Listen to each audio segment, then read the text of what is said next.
ಈಗ ಮನೆಯಲ್ಲೇ ಮಾಡಬಹುದಾದ ಸಣ್ಣ ಪುಟ್ಟ ಆರೋಗ್ಯದ ಔಷಧ ಏನು, ಆರೋಗ್ಯ ಚೆನ್ನಾಗಿಟ್ಕೊಳ್ಬೇಕು ಅಂದ್ರೆ ಏನೇನು ಮಾಡಬೇಕಾಗುತ್ತೆ, ಜೀವನ ಕ್ರಮ ಹೇಗಿರಬೇಕಾಗುತ್ತೆ ಅನ್ನೋದನ್ನ ತಿಳಿಸ್ಕೊಡ್ತಾರೆ ಲತಾ ದಾಮ್ಲೆ.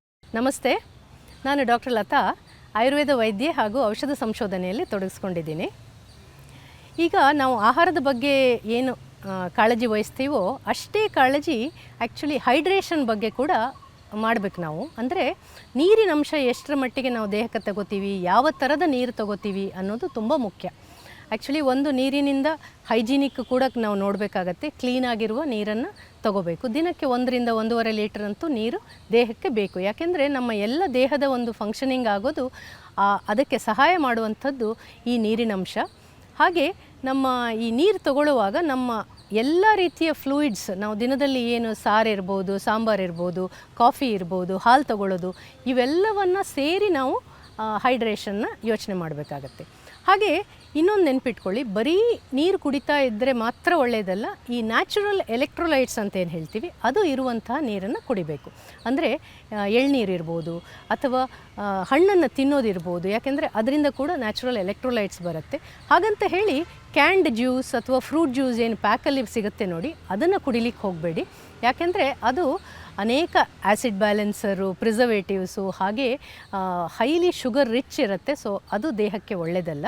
ಇದೇ ರೀತಿ ಈ ಏರೇಟೆಡ್ ಡ್ರಿಂಕ್ಸ್ ಅಥವಾ ಸೋಡಾ ಥರದ ಆಹಾರ, ಸೋಡಾ ಥರದ ಪಾನೀಯ ಏನಿದೆ ಅದನ್ನು ಕುಡಿಲಿಕ್ಕೆ ಹೋಗಬೇಡಿ. ಯಾಕೆಂದರೆ ಇದು ಆ ಸೋಡಾದಲ್ಲಿ ಆ ಸೋಡಾ ಮಾಡಲಿಕ್ಕೆ ಬೇಕಾಗಿ ಏನು ಕಾರ್ಬನ್ ಡೈಆಕ್ಸೈಡ್ ಹಾಕ್ತಾರೆ, ಅದರಲ್ಲಿ ಕಾರ್ಬೋನಿಕ್ ಆ್ಯಸಿಡ್ ಉತ್ಪತ್ತಿ ಆಗುತ್ತೆ. ಹಾಗೆ ಕೋಲಾ ಮುಂತಾದವುಗಳಲ್ಲಿ ಈವನ್ ಫಾಸ್ಫೋರಿಕ್ ಆ್ಯಸಿಡ್ ಅಂಶ ಕೂಡ ಇರುತ್ತೆ. ಇದು ನಮ್ಮ ಗಟ್ ಅಥವಾ ಕರುಳಿನ ಒಂದು ಗೋಡೆ ಏನಿದೆ ಅದರ ಮೇಲೆ ತುಂಬ ದುಷ್ಪರಿಣಾಮ ಬೀರುತ್ತೆ. ಹಾಗೆ ನಮ್ಮ ದೇಹದ ನಾವೇನು ಆಹಾರ ತಗೊಂಡಿರ್ತೀವಿ ಅದರ ವೈಟಮಿನ್ಸ್ ಇರ್ಬೋದು, ಆ ಒಂದು ಪೌಷ್ಟಿಕಾಂಶವನ್ನು ಅದು ಒಳಗೆ ತಗೊಳ್ಳೋಕ್ಕೆ ಬಿಡಲ್ಲ. ಸೊ ಇದನ್ನು ಅವಾಯ್ಡ್ ಮಾಡಿ. ಇದ್ರ ಜೊತೆಗೆ ಇಂಪಾರ್ಟೆಂಟ್, ನಾವು ಆಹಾರದ ಬಗ್ಗೆ ಮಾತಾಡಿದ್ವಿ, ಆದರೆ fasting is other important aspect. Actually ನಾವು ಆಹಾರವನ್ನು ಬಿಡೋದು ಏನಿದೆಯಲ್ಲ ಅದು ದೇಹದ ಆರೋಗ್ಯಕ್ಕೆ ತುಂಬ ಮುಖ್ಯವಾದದ್ದು. ಆ್ಯಕ್ಚುಲಿ ಈ ಫಾಸ್ಟಿಂಗ್ ಅಂತ ಮುಂಚೆ ಆ್ಯಕ್ಚುಲಿ ನಮ್ಮ ಸಂಪ್ರದಾಯದಲ್ಲಿ ನಾವು ರೆಗ್ಯುಲರ್ ಮಾಡ್ಕೋತಾ ಇದ್ವಿ ಅಲ್ವಾ, ಅದು ಈಗ ತುಂಬ ಬಿಟ್ಟು, ಇನ್ಫ್ಯಾಕ್ಟ್ ಊಟದ ಒಂದು ಟೈಮ್ ಕೂಡ ಕೆಟ್ಟದಾಗಿ ಹೋಗಿದೆ. ಈಗ ರಾತ್ರಿ ಲೇಟಾಗಿ ತಿನ್ನೋದಿರ್ಬೋದು ಅಥವಾ ಅರ್ಲಿ ಮಾರ್ನಿಂಗ್ ತಿನ್ನೋದು, ಯಾವಾಗಲೂ ತಿಂತಾ ಇರುವಂಥ ಒಂದು ಪರಿಸ್ಥಿತಿ ತಂದುಕೊಂಡಿದ್ದೀವಿ. ಹಾಗಾಗಿ ಆರೋಗ್ಯ ಕೂಡ ಹಾಳಾಗ್ತಾ ಇದೆ. ಈ ಫಾಸ್ಟಿಂಗಲ್ಲಿ ರೆಗ್ಯುಲರ್ ಫಾಸ್ಟಿಂಗ್ ಮಾಡೋದು, ಹಾಗೆ ಇಂಟರ್ಮಿಟೆಂಟ್ ಫಾಸ್ಟಿಂಗ್ ಅಂದರೆ ಫಾಸ್ಟಿಂಗ್ ವಿಂಡೋ ಏನಿದೆ, ನೀವು ತಿನ್ನುವ ಒಂದು ವಿಂಡೋವನ್ನು ಬರೀ 8ರಿಂದ 10 ಗಂಟೆ ಇಟ್ಕೊಂಡ್ರೆ ಉಳಿದ 12ರಿಂದ 16 ಗಂಟೆ ಉಪವಾಸ ಇದ್ದಷ್ಟು ದೇಹಕ್ಕೆ ತನ್ನ ಡಿಟಾಕ್ಸಿಫೈಯಿಂಗ್, ನ್ಯಾಚುರಲ್ ಡಿಟಾಕ್ಸಿಫಿಕೇಷನಿಗೆ ತುಂಬ ಹೆಲ್ಪ್ ಆಗುತ್ತೆ. ಅಷ್ಟೇ ಅಲ್ಲ, ತುಂಬ ಇನ್ಫ್ಲಮೇಷನ್ ಏನಿದೆ ಬಾಡಿಯಲ್ಲಿ, ಇನ್ಫ್ಲಮೇಟರಿ ಮಾರ್ಕರ್ಸು, ಇವುಗಳೆಲ್ಲ ಕಡಿಮೆ ಆಗುತ್ತೆ. ಅನೇಕ ಹಾರ್ಟ್ ಇರ್ಬೋದು, ಬ್ರೈನು, ಇವೆಲ್ಲದರ ಹೆಲ್ತಿಗೆ ಆ್ಯಕ್ಚುಲಿ ತುಂಬ ಒಳ್ಳೆಯದು ಈ ಫಾಸ್ಟಿಂಗ್ ಮಾಡುವ ಒಂದು ಪ್ರಕ್ರಿಯೆ.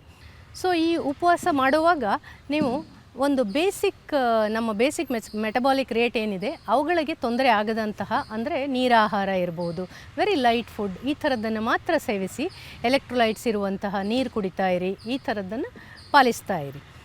ಆದರೆ ಅತಿಯಾಗಿ ಫಾಸ್ಟಿಂಗ್ ಮಾಡೋದು, ಈ ಅನೋರೆಕ್ಸಿಯಾ ಅಂತ ಹೇಳ್ತೀವಲ್ಲ, ಆ ಒಂದು ಎಕ್ಸ್ಟ್ರೀಮಿಗೆ ಹೋಗಬೇಡಿ. ಅದರಿಂದ ಕೀಟೋಎಸಿಡೋಸಿಸ್ ದೇಹಕ್ಕೆ ಹಾಳಾಗತ್ತೆ. ಹಾಗಾಗಿ ಈ ಟೈಮಲ್ಲಿ, ಉಪವಾಸ ಮಾಡೋ ಟೈಮಲ್ಲಿ ಅತಿಯಾಗಿ ಹೆಚ್ಚು ಕಾಫಿ ಕುಡಿಯೋದು, ಇಂಥವುಗಳನ್ನು ಕೂಡ ಮಾಡಬೇಡಿ. ಯಾಕೆಂದರೆ ಇವುಗಳು ಆ್ಯಸಿಡಿಟಿಯನ್ನು ಜಾಸ್ತಿ ಮಾಡಬಲ್ಲದು.